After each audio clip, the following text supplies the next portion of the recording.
Saya diberitahu bulan ini sedang membahas tentang keluarga. Wow. Tahu perbedaannya keluarga dan pernikahan? Pernikahan adalah sesuatu yang ada di dalam sebuah keluarga. Skopnya lebih besar. Kalau keluarga bicara soal parenting, bicara soal institusi yang sangat penting, dan institusi yang paling kecil yang Tuhan ciptakan dari awal. Dan ketika institusi ini berdiri dengan kokoh, lahirlah sebuah komunitas, bahkan kota dan negara yang kokoh. Jadi itu yang terjadi dengan keluarga. Nah, kita mau belajar malam hari ini tentang apa yang didistorsi sama iblis di first family, keluarga pertama. Keluarga pertama itu kita sudah tahu, ya, Adam dan Hawa. Kita belajar ada sesuatu yang terjadi di situ. Dan gara-gara itu, walaupun sekarang kita sudah diselamatkan dan sudah dibenarkan sama Tuhan, kebohongan-kebohongan ini yang masih terus dilontarkan sama iblis, karena memang itu adalah modusnya di sejak awal. Dan itu yang terjadi memang sejak awal. Itu sebabnya banyak sekali akhirnya keluarga-keluarga yang tidak sadar bahwa akhirnya saling menyerang, akhirnya saling menyalahkan dan seterusnya. Dan itu yang terjadi di dalam first family, keluarga yang pertama. Ya, kalau kita mau bilang bahwa saya nggak lahir dari keluarga yang broken family, betul, kita mungkin dari keluarga yang baik-baik saja, tetapi kita adalah keturunan dari broken family yang sudah hancur di awal, ya. Dan ada beberapa peristiwa yang terjadi di kitab Kejadian. Kita baca ya, Kejadian pasal yang ketiga, ayat 1 sampai ayat yang ke-6 mengatakan begini. Kejadian pasal yang ketiga ayat 1. Adapun ular ialah yang paling cerdik dari segala binatang di darat yang dijadikan oleh Tuhan Allah. Ular itu berkata kepada perempuan itu, tentulah Allah berfirman, semua pohon dalam taman ini jangan kamu makan buahnya, bukan? Itu kebiasaan sampai hari ini. Dia akan terus kutip-kutip firman Tuhan lah. Dia akan kasih tahu sama kita, dia kutip firman Tuhan, kemudian dia mulai isi dengan kebohongan. Lalu saut perempuan itu kepada ular, buah pohon-pohonan dalam taman ini boleh kami makan, tetapi tentang buah pohon yang ada di tengah-tengah taman, Allah berfirman, jangan kamu makan ataupun raba buah itu, nanti kamu mati. Dan Tuhan sudah memberikan pesan ini, ya, you will surely die. Kamu akan pasti mati kalau kamu makan buah itu. Ya, kita mengerti manusia tidak langsung mati, manusia mengalami dua fase kematian. Ya, kita udah pernah belajar tentang hal ini. Saya ingatkan lagi ya. Fase kematian pertama adalah manusia dipisahkan dari hadirat Tuhan ketika manusia jatuh dalam dosa. Fase kematian kedua adalah roh dipisahkan dari tubuh, mengalami kematian fisik. Manusia masih hidup ratusan tahun. Nah, dua fase kematian ini harus ditebus sama Yesus. Dan itu sebabnya Yesus ketika mati di kayu salib, peristiwa yang paling berat bagi dia adalah bukan waktu dia mati secara fisik. Gak pernah didokumentasikan di Alkitab. Betul, siksaannya mengerikan, brutal bahkan matinya. Tetapi ada sebuah erangan daripada jiwanya yang dia berteriak, Bapa, mengapa kau tinggalkan aku? Ketika bapaknya berpaling dari dia. Itu adalah fase penebusan, fase kematian yang pertama. Karena manusia di awal dipisahkan dari hadirat Tuhan. Semua yang terjadi sama manusia itu harus ditebus. Jadi penebusan itu bukan serta-merta hanya mati secara fisik saja. Sebelum mati secara fisik, Yesus mengalami yang namanya kematian fase pertama, dipisahkan dari hadirat Bapa. Itu sebabnya dia mengalami proses namanya hematohidrosis di Taman Getsemani. Ketika peluh bercampur darah, itu tingkat stres yang paling akut. Dr. Frederick Sugebe mengatakan, itu adalah tingkat stres yang paling akut sehingga pembuluh darah pecah. Itu ketika momen dia tahu bahwa dia dipisahkan dari bapaknya. Ketika dia mengatakan kalau bisa lalukan cawan ini daripadaku, itu bukan karena dia nggak mau mati di kayu salib, bukan. Ada nggak cara lain, tapi saya nggak dipisahkan dari hadirat Bapa. Itu sebenarnya maksudnya. Karena itu adalah sesuatu yang paling berat bagi dia, dipisahkan dari hadirat Bapa. Karena bayangkan seumur hidupnya dia tidak pernah terpisah dari hadirat Bapa, tapi dia harus melakukan itu untuk menebus apa yang terjadi dengan manusia. Dan ketika itu terjadi, sampai hari ini, kita tidak pernah lagi dipisahkan dari hadirat Bapa. Makanya saya sangat sedih kalau orang Kristen masih ngomong gini, saya nggak bisa rasakan hadirat Tuhan. Betul, hadirat Tuhan kita rasakan sesekali lewat emosi kita tersentuh. Lewat pujian penyembahan, lewat khotbah, lewat pengalaman dengan Tuhan, lewat kesaksian orang, lewat teguran Roh Kudus, kita rasakan dengan emosi sesekali. Tetapi hadirat Tuhan nggak bisa hanya sekedar dirasakan lewat emosi. Hadirat Tuhan harus dirasakan pakai iman, karena Tuhan selalu hadir. Pemazmur mengatakan, ketika engkau bangun pagi, aku masih ada. Berarti pemazmur sedang memberitahu kepada kita, ketika tidur dia masih ada, ketika sebelum tidur dia masih ada, bahkan bangun pagi dia masih ada, dia selalu ada. Itu sebabnya kematian dia itu di kayu salib untuk meneguhkan kepada kita, dia tidak pernah meninggalkan kita. Jadi jangan menilai hadirat Tuhan itu dengan perasaan serta-merta dengan perasaan saja. Ya. Dr. Frederick Zugibe itu menyatakan sebuah experience yang dia lakukan kepada pasien-pasiennya.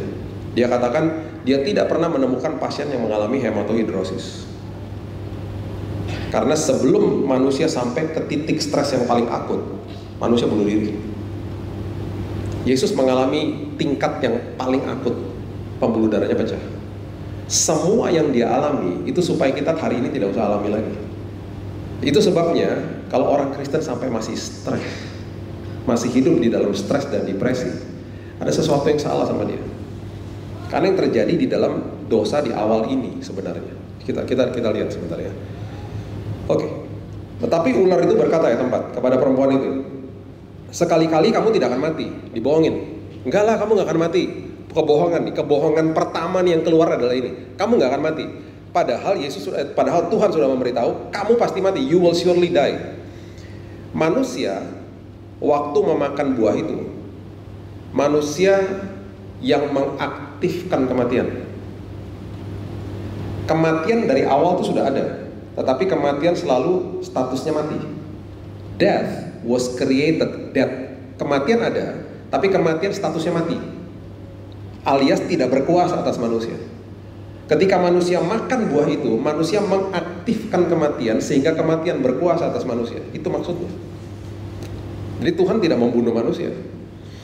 Tetapi Allah mengetahui bahwa pada waktu kamu memakannya, matamu akan terbuka dan kamu akan menjadi seperti Allah, tahu tentang yang baik dan yang jahat. Kamu akan menjadi seperti dia. Padahal manusia sudah diciptakan serupa dan segambar seperti dia. Terus dibohongi. Perempuan itu melihat bahwa buah pohon itu baik untuk dimakan, sedap kelihatannya, lagi pula pohon itu menarik hati karena memberi pengertian. Lalu ia mengambil dari buahnya, dimakan, diberikan juga kepada suaminya yang bersama-sama dengan dia, dan suaminya pun memakannya. Pertanyaan saya gini, instruksi pertama untuk tidak makan buah itu diberikan kepada siapa? Kalau kita baca sebelumnya, itu diberikan kepada pria, bukan kepada wanita. Instruksi pertama untuk tidak memakan buah ini diberikan kepada pria. Dan pria pada saat itu ada bersama-sama dengan si perempuan ini. Dan pria ini tidak memberitahu kepada dia. Dikatakan dengan jelas bersama-sama dengan dia loh di situ. Itu sebabnya mesbah keluarga sangat penting. Supaya terjalin. Ini sudah dihancurkan dari awal, komunikasi mulai dihancurkan. Dan ingat, di dalam pembentukan sebuah keluarga, dosa yang terjadi di awal, ya saya punya khotbah satu yang cukup panjang tentang hal ini, adalah ketika manusia tidak mengucap syukur. Di awal manusia diciptakan dalam kondisi yang jauh lebih daripada sempurna. Saya harus menggunakan kata-kata itu karena nggak ada kata yang bisa menggambarkan betapa sempurnanya kondisi manusia pada awalnya. More than perfect. Pertanyaan yang paling penting, kok bisa dalam kondisi yang jauh daripada sempurna, luar biasa dahsyatnya, kok bisa jatuh dalam dosa? Sekarang bisa bayangkan kepada kita yang hidup di dalam dunia yang jauh daripada sempurna, apalagi. Dan modus operandi yang sama masih dilakukan iblis kepada kita. Dengan kata lain, iblis memberitahu gini kepada manusia, apa yang kamu punya saat ini gak cukup. Kalau kamu makan buah ini, matamu akan terbuka, kamu akan jadi seperti dia. Diberitahu sebuah level yang manusia mulai berpikir, iya ya, ada level yang aku gak pernah tahu selama ini ya. Karena manusia merasa tidak cukup dengan kondisinya pada saat itu, berarti manusia tidak mengucap syukur dengan apa yang dia ada. Dosa awal itu karena manusia tidak mengucap syukur. Itu yang terjadi sekarang, merasuk pelan-pelan ke dalam banyak keluarga. Oh, di awal-awal semuanya gampang, semuanya indah. Ketika mulai terjadi konflik, terjadi hal-hal yang tidak enak, mulai tidak mengucap syukur, mulai membandingkan dengan orang-orang lain. Itu makanya terjadilah dosa perselingkuhan dan lain sebagainya. Itu dari sini, komunikasi dihancurkan dari awalnya. Ya. Coba lihat 1 Yohanes 2. Saya cuma mau kasih lihat gambaran saja betapa dahsyatnya Alkitab ini. Ini ada kaitannya 1 Yohanes 2 ayat 16. Ini ada kaitannya dengan Kejadian 3 ayatnya yang ke-6. Tadi dikatakan ketika manusia tidak mengucap syukur, dosa langsung kelihatan menarik. Ketika manusia tidak mengucap syukur, dosa kelihatan menarik. Langsung pohon yang biasanya mungkin dilewati tiap hari, Alkitab tidak pernah mencatat bahwa buahnya kelihatan sedap untuk dimakan, nggak pernah. Ketika manusia di titik ini tidak mengucap syukur, dosa kelihatan menarik. Ketika seorang suami mulai tidak mengucap syukur atas istrinya dan sebaliknya, pria atau wanita lain di luar kelihatan menarik. Yang tadinya mungkin biasa aja, itu dimulai dari ini semuanya. Ya, perhatikan 1 Yohanes 2 ayat 16. Ini dosa yang ada di dalam dunia. Sebab semua yang ada di dalam dunia, yaitu pertama keinginan daging, kedua keinginan mata, dan yang ketiga keangkuhan hidup, bukanlah berasal dari Bapa, melainkan dari dunia.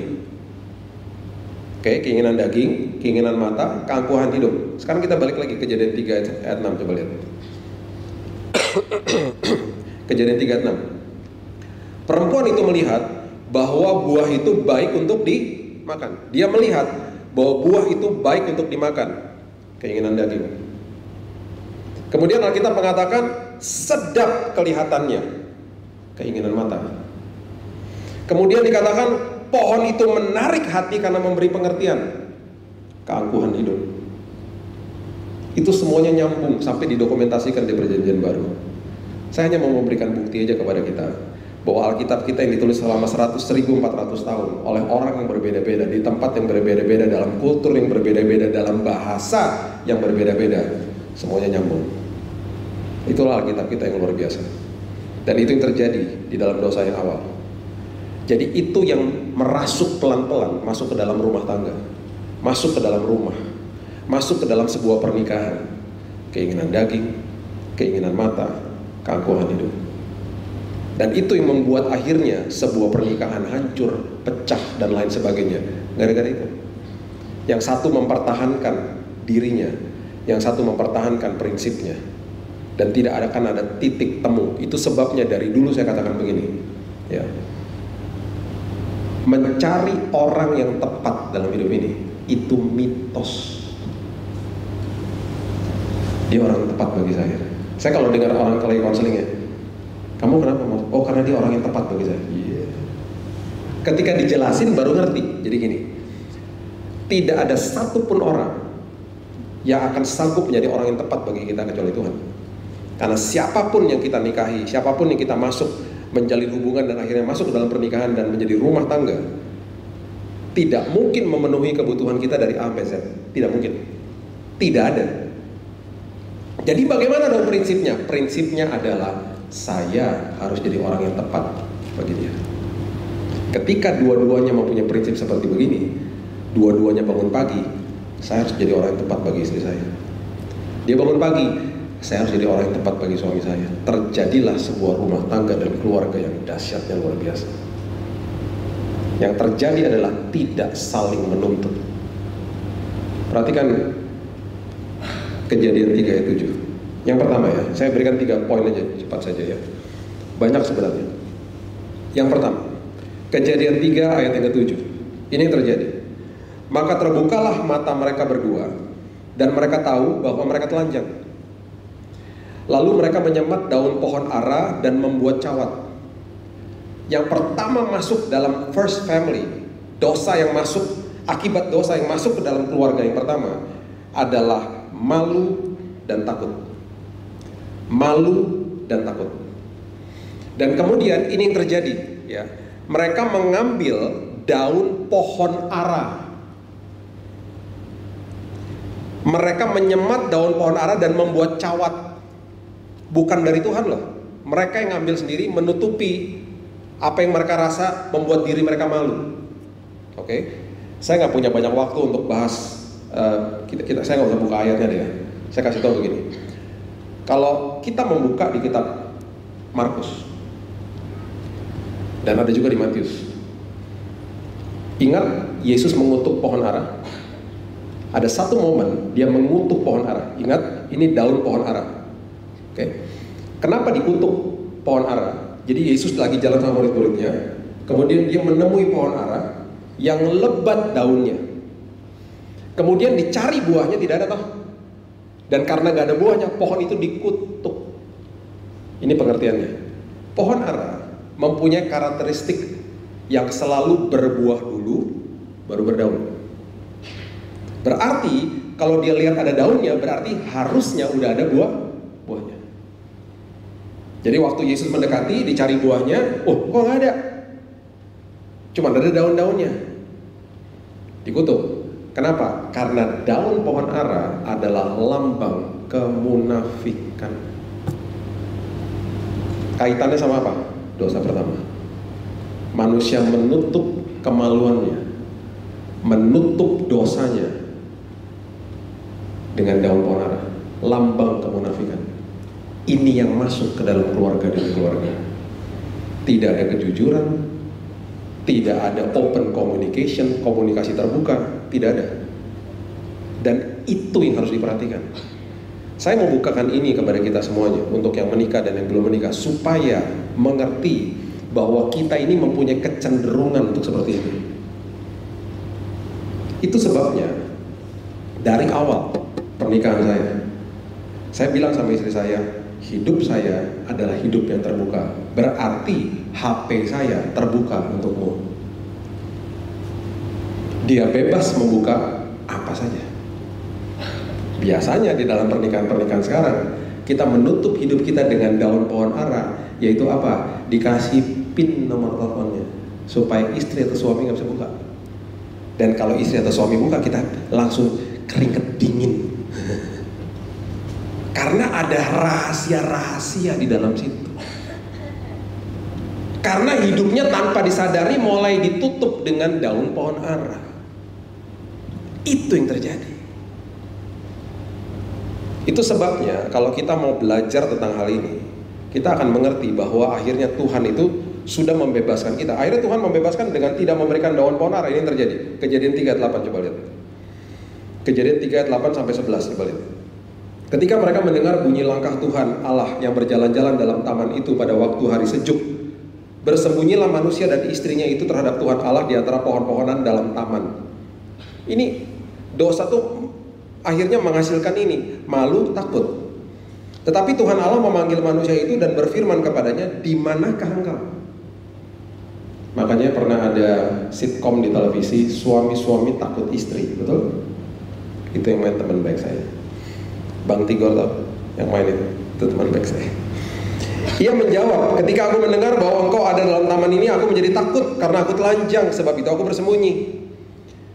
Firmannya, siapakah yang memberitahukan kepadamu bahwa engkau telanjang? Apakah engkau makan dari buah pohon yang kularang engkau makan itu? Perhatikan ayat 31. Mereka mengambil daun pohon ara. Ini yang dilakukan sama Tuhan. Ini adalah proses penebusan pertama kali yang dilakukan sebelum Yesus hadir. Ini lambang daripada Yesus sebenarnya. Kejadian 3:21, Tuhan Allah membuat pakaian dari apa? Kulit binatang. Tuhan nggak mau, Tuhan tidak mau mereka pakai daun pohon ara untuk manusia dan untuk istrinya, lalu mengenakan kepada mereka kulit binatang. Berarti Tuhan membunuh seekor binatang, mengambil kulitnya, dan ada darah yang dicurahkan pada saat itu. Ini lambang daripada penebusan. Makanya kalau kita baca perjanjian baru, kita baca kitab Yesaya, kita baca kitab Wahyu, kita bisa baca semuanya itu. Itu mulai terjadi sebuah metafor-metafor yang dikatakan bahwa the robe of righteousness, jubah kebenaran namanya. Ingat, waktu anak yang terhilang, si bungsu terhilang, ketika dia pulang ke bapaknya, ada 3 hal yang bapaknya berikan. Jubah, sepatu, sendal. Jadi jubah itu melambangkan kebenaran, kamu dibenarkan. Sendal itu, sepatu itu adalah lambang sonship, kamu anak dan dikasih cincin. otoritas. Dan itu yang menjadi awal cikal bakalnya mulai dari ayat ini. Sudah dibenarkan. Coba lihat Yesaya 61 ayat 10, coba lihat.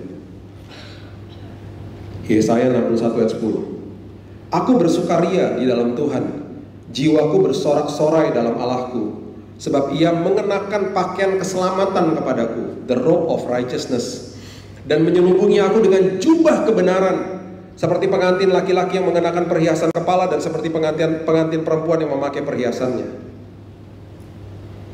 Jadi ingat, kita ini punya kecenderungan untuk munafik sama pasangan kita. Masuk dalam sebuah pernikahan, masuk dalam sebuah keluarga, hidupmu adalah hidup yang terbuka. Saya ada teman mau menikah, dia tidak mau kasih tahu tentang masa lalunya kepada istrinya. Dia baru dibebaskan dari kehidupan homoseksual. Saya bilang sama dia, kamu harus kasih tahu istrimu bahwa kamu bekas homoseksual. Dia harus tahu. Gak adil bagi dia. Gak mau, nanti dia gak mau sama aku. Berarti hidupmu tidak terbuka sama dia. Kamu bentar lagi jadi satu loh. Kamu harus terbuka sama dia. Kalau dari awal fondasimu sudah seperti begini, susah nantinya. Hati-hati, di dalam sebuah keluarga, open communication. Terbuka, hidupku adalah open book. Terbuka bagi pasanganku. Jangan mengulangi hal yang seperti ini. Ingat dosa masa lalu kita. Kita sudah dikenakan jubah kebenaran sama Tuhan. Jangan jadi orang yang munafik. Jangan menutup-nutupi diri kita dengan daun pohon ara. Itu adalah dasar daripada sebuah keluarga yang luar biasa sebenarnya. Akhirnya ketika kita lakukan itu kepada suami atau istri kita, akan turun ke anak-anak kita. Didiklah mereka di dalam kasih karunia, sehingga mereka pun terbuka dengan kita. Saya mengucap syukur kedua anak saya. Yang pertama waktu Raina ini waktu dia umur 13 tahun, Keaton waktu dia umur 14 tahun lalu. Dua-duanya waktu pertama kali jatuh cinta ngasih tahu sama kita. Biasanya orang tua adalah orang terakhir, kalau perlu nggak usah tahu kalau mereka jatuh cinta itu. Hal yang mungkin tabu bagi banyak anak. Bagaimana caranya supaya mereka bisa terbuka dengan orang tuanya? Itu harus dididik dengan kasih karunia dari kecil. Diberikan rasa aman dan nyaman. Diberikan keterbukaan di dalam keluarga. Sehingga satu hari ketika mereka jatuh cinta lah, mereka lakukan sesuatu, mereka ngaku sama kita. Gak usah ditanya-tanya, ngaku sendiri. Karena mereka tahu bahwa ketika mereka ngaku, orang tuanya tidak pernah berseberangan sama dia, yang ada dipeluk. Ketika mereka bersalah pun ditegurnya dengan kasih gitu loh. Bukan ditegurnya gini, anak siapa? Anaknya bingung, ya anak kamu kok nanya, gimana sih? Kan kebiasaan orang tua kan begitu. Yang kedua, Kejadian 3, 12 dan 13 mengatakan begini. Yang pertama, takut, malu, akhirnya munafik. Yang kedua, saling menyalahkan, be careful. Saling blaming others. Itu karena kamu sih, karena aku sih, karena kamu sih gitu. Ingat ya, menyalahkan diri sendiri juga bahaya loh. Mengaku salah sama menyalahkan diri itu dua hal yang berbeda. Dan itu adalah akar daripada dosa yang awal-awal. Dikatakan begini, Kejadian 3:12. Ini mengerikan, dikatakan begini. Manusia itu menjawab. Ya, yang prianya menjawab begini. Perempuan yang kau tempatkan di sisiku. Nah, itu udah nyalain Tuhan tuh. Perempuan yang kau tempatkan di sisiku, kan engkau yang tempatkan, salahin Tuhan pertama dia. Dialah yang memberi dari buah pohon itu kepadaku, maka aku makan. Nyalahin Tuhan, nyalahin wanitanya, nyalahin perempuannya. Kemudian berfirmanlah Tuhan Allah kepada perempuan itu, apakah yang telah kau perbuat ini? Jawab perempuan, ular yang memberdayakan aku, maka aku makan. Blaming games, saling menyalahkan. Itu sebabnya akhirnya kita tanpa kita sadari, kita mulai menghakimi orang. Bahkan pasangan kita. Ingat, kita ini satu tim, satu keluarga, satu tim. Kalau kita tidak mengerti pandangannya dia, contohnya gini, saya ada di sini, istri saya di seberang. Kita berdua dari latar belakang yang berbeda. Kalau saya mau mengerti dia, saya harus nyebrang jalan untuk datang ke dia dan lihat sisinya dia. Bukan ngata-ngatain dari ujung, kita nggak akan pernah ngerti, karena tidak akan ngerti sisinya dia kalau kita nggak nyebrang ke dia. gitu loh. Begitu juga dengan dia, kalau istri saya tidak ngerti saya, dia akan datang ke saya untuk nyeberang, untuk lihat sisinya saya. Oh gini toh isi hatimu. Ternyata yang keluar dari mulutmu beda ya. Aku sudah berasumsi duluan. Kita udah biasa lah nyala-nyalain orang. Itu kecenderungan manusia, kecenderungan menghakimi orang lain, kecenderungan menyalahkan segala sesuatu. Saya di tahun 2017, saya dan istri saya dan anak saya, kita pergi ke kota namanya Calgary di Kanada. Karena itu dekat dari rumahnya, kotanya mertua saya. Sampai di sana, di airport, kami sewa mobil. Sebelum kami mau masuk ke hotel, kami janjian dengan hamba Tuhan pendeta yang ada di kota itu, teman baik saya. Jadi saya nyamperin dia duluan ke tengah kota, downtownnya gitu. Jadi semua koper di dalam mobil lah. Saya cari tempat parkir susah banget. Tiba-tiba dapat satu, wih kosong nih, parkirlah di situ. Udah saya makan siang sama keluarga. Udah selesai, 1 jam selesai makan siang, kita balik ke mobil. Mobilnya hilang. Mobil sewaan, baru nyewa, dan ada koper-koper semua di situ. Hilang. Saya telepon apa? 911. Ini gimana? Saya pertama kali ke kotamu, kok mobil saya dicuri, saya bilang gitu. Di mana? Polisinya nanya. Di jalan ini. Nomor platnya berapa? Saya masih pegang kuncinya. Saya lihat ada plat mobilnya di situ tulisan. Platnya saya sebentar saya cek. Jangan ditaruh teleponnya. Tiba-tiba dia lagi cek. Saya berdiri di tempat itu kan, karena saya ngeliatin mobilnya, kok hilang beneran nih mobil. Tiba-tiba saya lihat ada tulisan di situ, kecil tulisannya, loading zone, tempat untuk turunin barang. Kalau parkir di derek, kalau sampai parkir berarti di tow away zone namanya, di derek. Baru saya nyadar, wah mateng, di derek rupanya mobilnya, bukan hilang. Sementara dia lagi cari-cari di komputer, tiba-tiba sebelum saya ngomong dia bilang gini, Pak, mobilnya parkir di tempat terlarang dan sudah diderek. Mobil Bapak ada di lokasi ini, di lokasi ini bisa diambil jam sekian. Singkat cerita saya ke sana. Saya didenda 2,5 juta rupiah. Kesel dong. Terus saya ngomong sama orang yang ada di situ. Kenapa? Buat rambu kecil banget, tetap nggak mau salah. Saya nyalahin dia. Dengan entengnya dia ngomong gini, tapi kan ada kan rambunya. Kenapa nggak lihat? Salah sendiri. Itu keselnya sampai di sini. Bayar 2,5 juta. Dan padahal ada rambunya. Cuman saya nyalain mereka akhirnya. Istri saya bilang gini, udahlah, salah kamu juga kok. Udah ada rambunya, kamu kenapa nggak lihat? Terus istri saya bilang gini, tadi kan di awal aku sempat ngomong, itu bukan rambunya buat nggak boleh parkir. Kamu sendiri bilang nggak ada rambunya. Karena aku udah lihat loh. Jadi pas kamu bilang kamu nggak bilang nggak lihat nggak ada, aku pikir juga berarti aman. Saya langsung gini, kenapa gak dipertegas? Nyalain istri saya. Tuh manusia nggak mau mengaku bahwa dia salah. Malam hari baru saya minta maaf sama dia, sorry ya, memang aku yang salah. Aku kesel aja tadi soalnya, sampai didenda kayak begitu. Hati-hati. Seringkali kita playing blaming games, kita nyalahin orang. Itu terjadi di dalam rumah tangga. Be careful. Yang terakhir, ini adalah sesuatu yang luar biasa. Ya. Kejadian nanti Bapak Ibu baca di rumah ya. Kejadian 3 ayat 14 sampai ayat yang ke-19. Itu semuanya adalah kutuk yang manusia buka. Manusia membuka pintu untuk kutuk. Tuhan tidak mengutuk manusia loh. Manusia membuka pintu untuk kutuk itu terjadi. Jadi nanti dibaca sendiri, ya karena engkau berbuat demikian terkutuklah engkau di antara segala ternak, segala binatang hutan, terus sampai ke bawah. Ya, perhatikan, kita perhatikan Kejadian 3:20. Kejadian 3:20.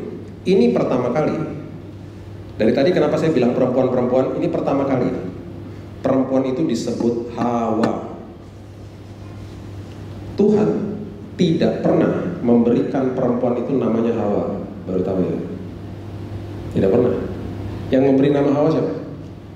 Adam. Coba lihat Kejadian 3:20. Manusia itu berarti si Adam ya, memberi nama Hawa kepada istrinya. Sebab ini, dia memberikan label kepada istrinya. Dialah yang menjadi ibu semua yang hidup. Nah, sebelum namanya Hawa, namanya siapa? Ayo, coba lihat Kejadian pasalnya yang ke-5, ayat yang ke-1 dan ayat yang ke-2. Coba lihat. Sebelum namanya Hawa, namanya ini. Nih namanya nih. Inilah daftar keturunan Adam. Pada waktu manusia diciptakan oleh Allah, dibuatnyalah dia menurut rupa Allah. Perhatikan ayat kedua. Ini namanya manusia pada awalnya. Laki-laki dan perempuan diciptakannya lah mereka. Ia memberkati mereka, Tuhan memberkati mereka dan memberikan nama siapa? Manusia kepada mereka pada waktu mereka diciptakan. Terjemahan Old King James, KJV. Ya, terjemahan KJV, kata manusia itu adalah Adam. Adam artinya mankind. Adam artinya manusia. Jadi pria dan wanita pada awalnya namanya dua-duanya adalah Adam. Namanya adalah manusia. Artinya serupa dan segambar seperti Tuhan. Bahkan ya, saya mau beritahu lagi nih. Waktu wanita atau perempuan ini diciptakan, Adam itu karena tahu bahwa dia, jadi gini, waktu pria diciptakan, pria itu bahasa Indonesianya dibentuk. Waktu wanita diciptakan, perempuan diciptakan, di Alkitab mengatakan dibangun. Yang satu dibentuk, satu dibangun. Kenapa dibangun? Dibangun di atas pria. Karena diambil tulang rusuknya toh. Makanya namanya, kalau bahasa Inggrisnya kan namanya man. Wanita bahasa Inggrisnya apa? Woman. Woman. Kenapa wo? Karena ada womb untuk mengandung. Karena ada rahim diciptakan dari pria, woman gitu loh namanya. Paham ya? Nah, saking dahsyatnya ciptaan Tuhan ini pada awalnya sebelum kejatuhan, sebelum manusia jatuh, pria melihat wanita ini dan dia menyebutnya bukan Hawa. Ini yang disebut Kejadian 2 ayat yang ke-23, coba lihat. Lalu berkatalah manusia itu, berkatalah si Adam pria ya. Ketika si Adam wanitanya dibuat nih, dia katakan begini, inilah dia. Wow. Tulang dari tulangku, daging dari dagingku. Itu sebutannya di awal. Ia akan dinamai perempuan sebab ia diambil dari laki-laki. Woman, dibangun di atas laki-laki. Tetapi sebutan pertama daripada Adam kepada si wanita ini adalah tulang dari tulangku, ya kan? Dan kemudian daging dari dagingku. Dengan kata lain, satu. Ketika kejatuhan, dia langsung memberikan label kepada istrinya, Hawa. Yang artinya fungsinya kamu hanya sekarang melahirkan aja. Betul, manusia, wanita mempunyai tugas untuk melahirkan. Di label sama dia. Ini yang masuk ke dalam keluarga-keluarga ketika bertengkar. Kamu tuh gini, kamu tuh gitu, di label satu sama yang lain. Terjadilah sakit hati. Makanya kalau terjadi konflik dalam rumah tangga, selalu katakan begini. Ini kalau saya konflik sama istri saya, sayang, menurut aku, ya kalau aku lihat, sepertinya begini. Kamu tuh orang yang baik loh, kamu tuh dahsyat loh. Tapi kalau menurut aku, tadi perkataanmu kenapa begini? Saya nggak pernah giniin, nuduh dia. Dan dia juga belajar untuk begitu sama saya. Jangan memberikan identitas yang lain kepada pasangan kita. itu awal daripada sebuah argumentasi dan sakit hati dan kepahitan di dalam rumah tangga. Kalau 3 hal ini kita pelajari dengan benar dan kita praktekkan di dalam rumah tangga kita, kita menjadi keluarga yang utuh, kokoh, dan bersatu. Malu dan takut, hidupku jadi terbuka karena saya sudah dibenarkan sama Tuhan dengan robe of righteousness. Saya akan masuk ke dalam pernikahan saya tidak akan playing blaming games, saya tidak akan menyalah-nyalahkan. Kalau itu salah saya juga tidak menyalahkan diri saya, tapi saya akan ngaku saya salah. Kalau sampai dia yang salah, datengin dia baik-baik, bilang, sayang, kalau menurut aku, lain kali kamu jangan gitu. Aku dulu menurut aku, kamu jangan gitu lagi. Karena kalau kamu lakukan itu menyakitkan hatiku. Beda toh? Daripada gini, kamu tuh ya gitu, label langsung. Memberikan label kepada dia. Langsung dihakimi. Kalau kita belajar, dan akhirnya di atas ini semuanya, kita bangun pagi dan katakan, saya mau jadi orang yang tepat bagi dia.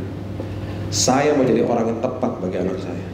Ketika semua di dalam satu keluarga mempunyai prinsip itu, jadilah keluarga yang teguh, keluarga yang kokoh bahkan. Karena semua saling mendahulukan kepentingan satu yang lain. Selalu gitu. Anak-anak kami ajarkan begitu. Dahulukan kepentingan yang lain. Saya, waktu mereka masih kecil, saya cukup keras dengan mereka dalam hal apa? Bilang terima kasih ketika mbak di rumah masakin mereka. Bilang terima kasih ketika piring mereka dicuciin. Jadi mereka udah terbiasa untuk setiap hari datengin banyak, mbak, makasih ya, makanannya enak loh hari ini. Itu udah biasa sampai sekarang. Mbak, makasih ya, hari ini aku diurusin. Mereka udah besar-besar sekarang. Mereka masih lakukan hal itu. Karena apa? Saya mau jadi orang yang tepat bagi kamu. Yang belum menikah, persiapkan hidupmu. Jangan cari orang yang tepat, persiapkan hidupmu untuk jadi orang yang tepat bagi nanti orang yang akan datang dalam hidupmu.